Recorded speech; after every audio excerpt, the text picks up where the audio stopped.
ह्या जगामध्ये भरपूर शब्द पसरलेले असतात, अगदी छोटे छोटे, पण ते शब्द फक्त म्हणायला छोटे असतात. आणि ज्याला तो शब्दाचा अर्थ कळतो तो खरं त्याचा नीट उपयोग करतो. त्यामुळे शब्दांचाही माणसानं जपून वापर केला पाहिजे. शिक्षण आणि शिकवण हे 2 शब्द म्हणण्यासाठी अगदी छोटे आहेत, पण शिक्षण घेता घेता माणूस कमी पडू शकतो, माणसाचं आयुष्य कमी पडू शकतं, पण शिक्षण माणसाचं कधीच कंप्लीट होऊ शकत नाही. राहिली गोष्ट शिकवण्याची, म्हणजे तू काय शिकला का नाही, तुला काही शिकवलं का नाही. माणूस असा कोणताच नसतो की तो शिकवण घेऊन पूर्ण झालेला असतो.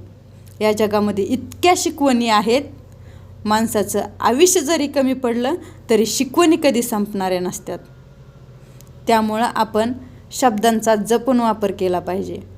तुला काय शिकवलं का नाही म्हणण्यापेक्षा तू काय शिकतो, आपण काय शिकतो याच्याकडे जास्त लक्ष दिलं पाहिजे.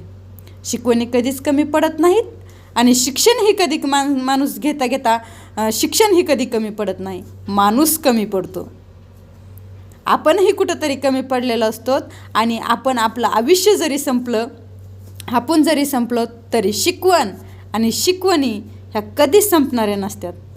त्यामुळं तुला काय शिकवलं का नाही किंवा तू काय शिकला का नाही हे शब्द जरा जपून वापरावेत.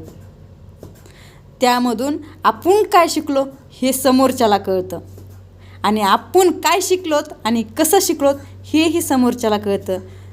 त्यामुळं हे 2 शब्द दुसऱ्यांसाठी वापरण्यापेक्षा आपण काय शिकलं पाहिजे, आपण किती शिकलं पाहिजे, दुसऱ्याला कशा शिकवणी दिल्या पाहिजेत याच्याक पण थोडासा जास्तीचा भर दिला पाहिजे. त्यामुळं प्रत्येक शब्दाचा आपण योग्य पद्धतीनं वापर करणं गरजेचं असतं.